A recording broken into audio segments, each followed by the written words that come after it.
Monthly hair care करा आणि त्यामध्ये नॅचरल रेमेडींचाच वापर करा असं मी तुम्हाला सांगते आणि यामध्येच मेहंदीचा समावेश आहे जो की खूप महत्त्वाचा पार्ट आहे. पण इकडे पानांची मेहंदी वापरण्यासाठी इकडे काय घेतलेलं आहे बघा, कढीपत्ता, आवळा, जास्वंदीची फुले, ॲलोवेरा घ्यायचा आहे आपल्याला. त्यासोबतच मी इकडे बघा मेहंदीची पाने घेतलेली आहेत आणि एक मेहंदीचा पॅकसुद्धा आहे, तो तुम्हाला दाखवण्यासाठी घेतलेला आहे. मेथीदाणे भिजलेले आहेत, कट करून घेतलेल्या आहेत सगळ्या वस्तू. ज्यांच्याकडे पानं अवेलेबल नसतील तुम्ही ही मेहंदी वापरा किंवा नुपूर जी सुट्टी मेहंदी भेटते ना बिना केमिकलची ती वापरायची आहे. पण मेहंदी भिजवण्यासाठी या सगळ्या वस्तू वापरायच्या आहेत. याने खूप छान डीप कंडिशनिंग होते आणि हेअर ग्रोथला प्रमोट करतं.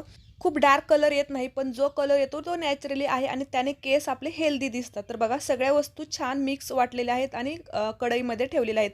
4-5 तास ठेवा किंवा रात्रभर ठेवा आणि त्याच्यानंतर मी इकडे काय केलेलं आहे, थोडंसं रोजमेरी वॉटर तयार केलेलं आहे आणि त्यामध्येच टाकलेलं आहे. खूप छान फरक पडतो आणि सुद्धा हेअर ग्रोथला. 2 तास ठेवायचं आहे केसांवरती मेहंदी लावून. त्यानंतर फक्त पाण्याने वॉश करायचं. त्यानंतर तेल लावूनच शॅम्पूने केस धुवायचे आहेत.